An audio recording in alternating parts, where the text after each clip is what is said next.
What's hiding underneath things can be scary. Underwater, under your bed, especially what's under your carpet. Except when you get new carpet from Carpet One Floor & Home. After tearing up your old carpet, they'll vacuum and apply Health Annex antimicrobial to your subfloor, disinfecting and killing mold, mildew, and any remaining general awfulness. Carpet One Floor & Home goes the extra mile to protect you, your family, and your home. Carpet One Floor & Home in Columbia, making your home beautiful, guaranteed. Good morning and welcome to Radio Friends on Tuesday, October the 2nd. It's good to have you with us today. I've got Ann Bickel as our first guest, Missouri Coalition for Quality Care. Good to have you here. It's nice to be here again. Yeah, I think it was about a year ago that you were on with us. Yes. And you want to talk about nursing home care, right? Long-term care. October is Nursing Home Residents' Rights Month. And this was set out in 1987 with the Nursing Home Reform Act. Mm-hmm. And our coalition works to ensure that residents of long-term care receive good quality care and they are treated with respect. Okay, and I'm looking over here. You've got the Residents' Bill of Rights. Now, who wrote the Residents' Bill of Rights? Congress. Congress did? Yes, in 1987. Okay. The first line on here is the right to live in a caring environment free from abuse, mistreatment, and neglect. Now, would you say that most nursing homes provide that care? I would say that most do to a degree. Many do not. We have had numerous cases lately come to light of abuse. I'm sure you remember the Mr. DeBrody case in Fulton, where he was found encased in concrete. The state, we feel, really lent Mr. DeBrody down because they did not follow up. They had hired a second chance. It was a group home where he lived. And then the Callaway County Special Services was to oversee that.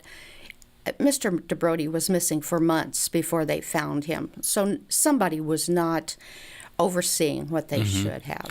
What can people do when they decide that perhaps a relative or a friend or a parent is going to have to go to a nursing home for long-term care? What can somebody do to make sure that their loved one is going to get the care that they need? We ask that they visit and that they request that they tour the whole facility, that they talk to the head nurse, the administrator, the nutritionist, the social worker. We ask that they ask about staffing ratios, staffing in the daytime, nighttime. Weekends are sometimes pretty thinly staffed. We ask that they vary their visits. Don't go every Tuesday at 4 o'clock. And go unannounced. Go unannounced. And that way you get a clear picture of what's going on in the nursing home. Walk around. I take my mother for walks around the facility so I can kind of see what else. My mother's lucky. She's in a great facility. But it requires oversight by the family. The state needs to do a better job of overseeing these places. Down in Carter County, in 2015, the owner of a facility down there had 2 mentally ill women in a motel room with him, drinking beer, and you can imagine. Now, he will go on trial in July of next year. All right. The bottom line is do your homework. Do your homework. And we're out of time, but people can go to a website for more information here. They can, and I appreciate you coming by and sharing this with us. We appreciate that you always let us come by. But for more information, simply go to www.mcqc.com. And that website should give you all the information you need. Again, it's www.mcqc.com. Okay? Now I turn to Beth Hendren, who is with us to talk about the Out of the Darkness Walk. Welcome to Radio Friends, Thanks Beth. for having us. Out of the Darkness Walk is to raise awareness of suicide. Suicide prevention and education. Suicide prevention, right. Now, you lost a son. I did. To suicide. I did. He was 14 years old, 4.5 years ago, and that's why I'm involved in American Foundation for Suicide Prevention. How do you deal with that? Well, I try to advocate for him. I'm part of this. I'm a chair of the walk, and I try to help other people so that his death I can help other moms so that they don't have to be in the position that I'm in. Did you see any warning signs before I did not. Cody was very unique. There are several warning signs, but 25 to 50%, there's not warning signs.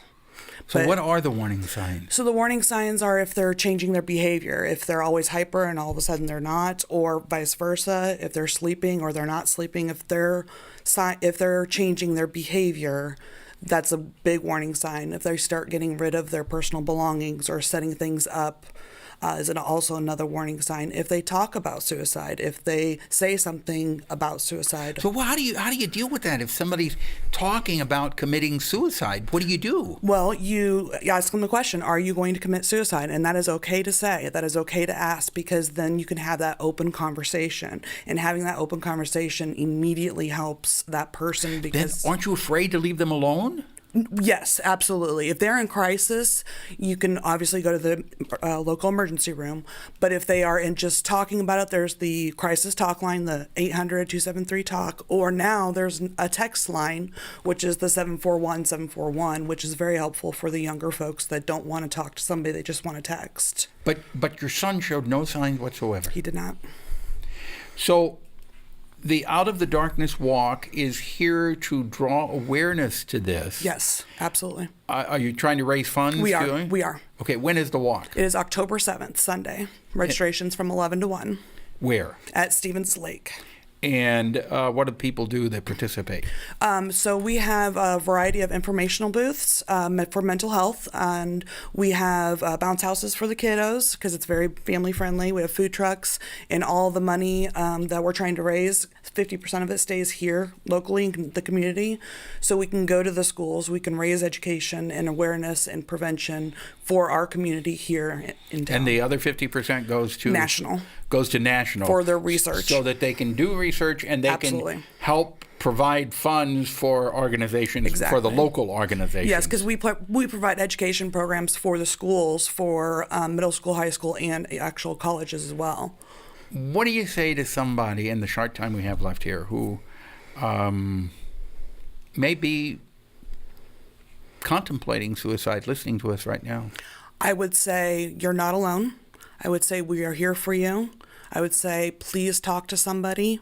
Please pick up that phone. Please put your hand on somebody's shoulder and say, I just need somebody to listen to. And you know what? There are people that love you, whether you realize it or Absolutely. not. If you're contemplating committing suicide, think of the people who love you, you're going to hurt by doing that. A lot more people love you than you think they do. Absolutely. All right. And what's the website address? afsp.org and /Columbia Mo. Okay. Thank you so much for coming by. Thank you. Best of luck.